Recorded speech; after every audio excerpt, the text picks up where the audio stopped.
Accept کروں. کوئی اپنی غلطی کو جلدی ایکسپٹ نہیں کرتا. آپ نے کہا حضرت آپ ایسی بات کرتے تو بہتر ہوتا, تو میں فوراً کہوں گا پہلے اپنے آپ کو جا کے دیکھو. بہت مشکل ہوتا ہے اپنے آپ کو سدھارنا, لیکن اگر ہم نے اپنے آپ کو سدھار دیا تو ہم فوراً ارینا کی طرف چلے آئیں گے. تیسرا ہے not known to others known to self. یہ اور خطرناک ہے. جب مجھے پتہ ہی نہیں کہ میں آپ کے بارے میں کیا سوچ رہا ہوں, تو آپ کیا سدھاریں گے مجھے؟ جب تک کہ میں خود اپنے دل سے وہ قدرت نہ نکال دوں, وہ سوچ نہ نکال دوں, وہ حسد نہ نکال دوں. اور جب میں نکال دوں گا تو میں ارینا میں آ جاؤں گا. چوتھا ہے ان ریئلائزڈ. مجھے خود ہی نہیں پتا ہے کہ ایک بیل کی طرح جہاں جہاں منہ مار لیا. اس کا نام دیا گیا ہے bull in China shop. Bull in China shop, crockery کی دکان میں ایک سانڈ کو چھوڑ دیجئے, کیا حشر کرے گا. یہی حال ہے ان ریئلائزڈ ان نون ایریا کا.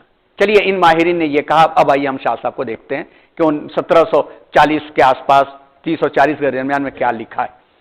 انہوں نے مباحث السعادہ کے اندر بہت تفصیل کے ساتھ لکھا ہے, اور انہوں نے لکھا ہے کہ انسانیت میں بھی 4 قسم کے افراد ہوتے ہیں. پہلا ہے الواجد الکامل, ایسا صاف و شفاف کی معصوم عن الخطا. اس کا دل آئینے کی طرح سے, اور اتنا آئینے کی طرح سے کہ اس کے دل کے اندر ذرہ برابر کہیں بھی تاریکی اور گندگی نہ رہ جائے. اس کا نام دیا ہے انہوں نے الواجد الکامل, مکمل پانے والا. اور یہ ذاتی انبیاء کرام ہے. تو ارینا سے اونچا ہوا کہ نہیں ہوا؟ ان کا کہنا ہے کہ ارینا ہوگا لیکن پھر بھی کچھ نہ کچھ ہڈن اسپاٹ رہ جائیں گے. لیکن شاہ صاحب کا کہنا ہے کہ ایک نہ ایک طبقہ ایسا موجود ہوتا ہے جو طبقہ معصوم عن الخطا ہوتا ہے, اور اس کو فالو کیا جاتا ہے. یہی نمونہ ہوا کرتا ہے, اس کے علاوہ اور کوئی نمونہ نہیں بن سکتا, کیونکہ ان کے علاوہ کوئی معصوم عن الخطا نہیں بن سکتا. دوسرا واجد ناقص, اور لفظ استعمال کیا ہے انہوں نے الواجد الذی تنبجس منہ فلتاتہ. یہ تو ہیں سلیم الفطرت لوگ, لیکن گرد و غبار جم گئی تھی, گرد و غبار جم گئی تھی. لیکن اس گرد و غبار کو صاف کرتے ہی یہ بھی شفاف ہو جاتے. مثال کے طور پر کس کی مثال سب سے زیادہ دیں گے اس میں ہم؟ دیجئے مثال. حضرت ابوبکر صدیق رضی اللہ تعالیٰ عنہ. جیسے ہی انہوں نے نور نبوت کو سنا, فوراً شرک سے توبہ کر لیا انہوں نے. اور سلیم الفطرت ایسے تھے کہ زندگی میں کبھی شراب نہیں پیا تھا انہوں نے. سلیم الفطرت ایسے تھے کبھی زنا نہیں کیا تھا انہوں نے. حضرت عمر, حضرت عثمان غنی رضی اللہ تعالیٰ عنہ, جب ان کو شہید کرنے کے لیے باغیوں نے گھیر لیا تو انہوں نے کہا تھا بھائی کیوں مجھے شہید کر رہے ہو؟ میں نے زندگی میں اسلام سے پہلے بھی کبھی زنا نہیں کیا, اسلام سے پہلے بھی کبھی شراب نہیں پی. یہ وہ لوگ تھے جن کے دل پر گرد و غبار تھی. کسی کے دل کے اوپر بہت پتلی گرد تھی تو پہلے ایمان لا لیے. کسی کے دل پر تھوڑی موٹی سی تھی تو تھوڑا وقت لگا. حضرت عمر رضی اللہ تعالیٰ عنہ کو وقت لگا, حضرت خالد ابن ولید کو وقت لگا, لیکن کیا ہوا؟ دل ان کا صاف ہوا تو اس طرف آگے وہ. چوتھا فاقد سعادت, الفاقد الذی یرجا, ہے تو وہ خبیث طبیعت کا, ہے تو خبیث طبیعت کا, لیکن محنت کی جائے تو اس کی خباثت سعادت میں بدل سکتی ہے. پہلا والا جو ہے وہ سعید کل, دوسرا والا جو ہے سعادت حاصل کرنے والا, تیسرا والا جو ہے وہ خبیث ہے, طبیعت میں خباثت ہے لیکن سعادت مل سکتی ہے. اس جگہ پر منافقت زیادہ ہے. میں نے دل میں آپ کے بارے میں کیا سوچا ہے آپ کو نہیں معلوم, تو منافقت ہے کہ آپ سے مل کر کے سلام کروں, خواہ کیا حال ہے بھائی, ارے بھائی آپ سے مل کر تو بس ان کے دیکھے سے جو چہرے پہ آتی ہے رونق, وہ سمجھتے ہیں کہ بیمار کا حال اچھا اور دل میں چھپایا طریقے. یہ منافقت بہت مشکل ہوتی ہے, لیکن محنت کی جائے تو ہو سکتا ہے معاملہ. نومیدی نہیں ہے لیکن ذرا مشکل ہوتا ہے. اس سلسلے میں کئی نام لیے جا سکتے ہیں. حضرت وحشی کا نام لیا جا سکتا ہے. حضرت وحشی کی خباثت معلوم, حضرت حمزہ رضی اللہ تعالیٰ عنہ کو شہید کیا دھوکے سے. حضرت ہندہ رضی اللہ تعالیٰ عنہ, حضرت حمزہ کا کلیجہ چبا گئی وہ, لیکن کیا ہوا؟ فتح مکہ کے بعد ایمان لائی کہ نہیں لائی. حضرت وحشی کا تو نام اس لیے بھی لیا جا سکتا ہے کہ ان کو ایک کڑھن رہتی تھی. حضور نے کہا تھا کہ بھائی آپ کو معاف تو کر دی, آپ لوگوں کو سامنے مت آئے کیجیے, آپ لوگ چچا یاد آ جاتے. حضرت حمزہ کو یہ کھٹک رہی حضور کے دنیا سے رخصت ہونے کے بعد بھی کہ کہا میں نے کر دیا آزاد ہونے کی لالچ میں, کیونکہ غلام تھے وہ. آپ کو واقعہ معلوم ہے نا کہ حضرت حمزہ جنگ بدر کے بعد ہندہ نے حضرت وحشی جو نیزہ چلانے میں ماہر تھے, غلام تھے, ان کو کہا کہ اس کو مار دو گے تم تو میں تمہیں آزاد کر دوں گی. بیچارے اس لالچ کے اندر مار دیا انہوں نے چھپ کر کے, سامنے سے تو ہمت تھی نہیں, لیکن کڑھن میں رہتے تھے. جب مسلمہ نے نبوت کا دعویٰ کیا تو انہوں نے کہا کہ اب تو میں اسلام سے پہلے میں نے یہ کام کیا تھا، اب میں یہ کام میں ہی کروں گا، اور اس کی طاق میں لگے رہے اور ایک موقع آیا کہ آپ کو معلوم ہے کہ جنگ یمامہ میں 70,000 صحابہ اور مسلمان شہید ہوئے تھے، 70,000. اور ایک جنگ کا پلہ ایسا آیا کہ شام کے وقت میں مسلمہ جو ہے وہ ایک گھنے باغ میں کود کے بھاگنے لگا. مسلمان کو پتہ ہی نہیں تھا، بھاگ جاتا پھر طاقت بنا لیتا، یہ بھی کود پڑے، اور باغ گھنا ایک تو پھر اندھیرا. انہوں نے پکڑ کر اس کا گلا کاٹا اور چراغ میں دیکھا کہ ہے کہ نہیں، اس کے بعد سے لا کر دکھایا کہ لوگو اس کا میں نے کام تمام کر دیا. اس کے بعد ان کو اطمینان ہوا کہ آج میں نے وہ اپنی کڑھن دور کر دیا جو زندگی میں میرا دل دکھتا رہتا تھا. یہ دیکھیے محنت شاقہ سے امید ہے. فاقد سعادت ما خبیث طبیعت خبیثہ، یعنی وہ خبیث لوگ ہیں جن کو کاٹ کے پھینک دینا ہی جسم کی حفاظت ہے. اس کے لیے انہوں نے لفظ استعمال کیا ہے، لفظ الاکلا کا لفظ استعمال کیا ہے، جبکہ کینسر کا لفظ زمانے میں پایا ہی نہیں جاتا تھا. اکلا اس پھوڑے کو کہتے ہیں جو جسم کو سڑا دے، یعنی کینسر. شاہ صاحب نے لفظ استعمال کیا ہے کہ اس کی مثال اس اکلا کی طرح سے ہے کہ جسم میں اگر آ گیا تو اس حصے کو کاٹنا ہی جسم کی حفاظت ہے. تو ایسی طبیعت کے لوگوں کو کاٹ کے پھینکنا ہی بہتر ہوتا ہے. اور اس کی مثال ابو جہل سے مل جائے گی، ابو لہب سے مل جائے گی، کعب بن اشرف سے مل جائے گی، ایسے ہی خبیثوں سے مل جائے گی جن خبیثوں نے ناطقہ بند کر دیا تھا امت مسلمہ کا، اور عام انسانوں کا بھی. ہمیشہ کرائم کرنے والے لوگ، اینٹی سوشل لوگ، اگر ان کو حکومت سر عام پھانسی پر نہیں چڑھاتی ہے تو یہ پورے معاشرے کو سڑا دیں گے. صرف لالچ میں چوری کرنے والے لوگوں کا ہاتھ نہیں کاٹا جاتا ہے تو معاشرہ چور ہو جائے گا. سب چوری کر رہے تو ہم کیوں نہ کریں، سب بجلی چوری سے جلا رہے تو ہم کیوں نہ کریں، یہ مزاج پیدا ہو جائے گا. زناکاروں کو اگر کوڑے نہ مارے گئے تو پورا معاشرہ زناکار ہو جائے گا. تو اس لیے شاہ صاحب نے لکھا ہے کہ سعادت کے 4 مراحل ہیں. اس میں سے پہلا مرحلہ کامل لوگوں کا ہوتا ہے. محنت کی جائے تو اکثر لوگ ادھر آ سکتے ہیں، ان کے قریب پہنچ سکتے ہیں. کچھ لوگ ہوتے ہیں جس پر زیادہ محنت کرنے کی ضرورت پڑتی ہے، کچھ ایسے ہوتے ہیں جن کو کاٹ کے پھینکنا ہی بھلائی ہوتی ہے. اس سلسلے میں شاہ صاحب نے ایک بہتر معاشرے کی ترقی اور ڈیولپمنٹ کے لیے سب کچھ اس کتاب کے اندر لکھ کر کے رکھ دیا. یہ تھے شاہ صاحب کے نظریات کی کچھ جھلکیاں جن کو ہم وقت نکال کر کے پڑھنے کی کوشش کریں، اور اس سلسلے میں جو ہو سکے گا کرنے کی کوشش کی جائے گی. ذہن میں یہ بات آ رہی ہے کہ اللہ کرے کہ تھوڑی اور توجہ ہو جائے، اور آئندہ جب یہ مراحل ختم ہو جائیں تو یہ سلسلہ نہ روکتے ہوئے اس قسم کی کتابوں کے دروس چلیں، جس میں ہمارے لیے بہترین جو انسائکلوپیڈیا روحانیت سے لے کر کے پوری نفسیات اور معاشیات اور معاشرت سب کچھ اس کے اندر پایا جاتا ہے. تو کیوں نہ ایسی شخصیات کی کتابوں سے ہم واقفیت حاصل کریں. انشاءاللہ اس کے بعد اب ہمارا عنوان آئے گا تحریک شہیدین، حضرت سید احمد شہید، حضرت اسماعیل شہید کی تحریک، اور یہ عنوان انشاءاللہ ہم لوگوں کا 6 اکتوبر کو آئے گا.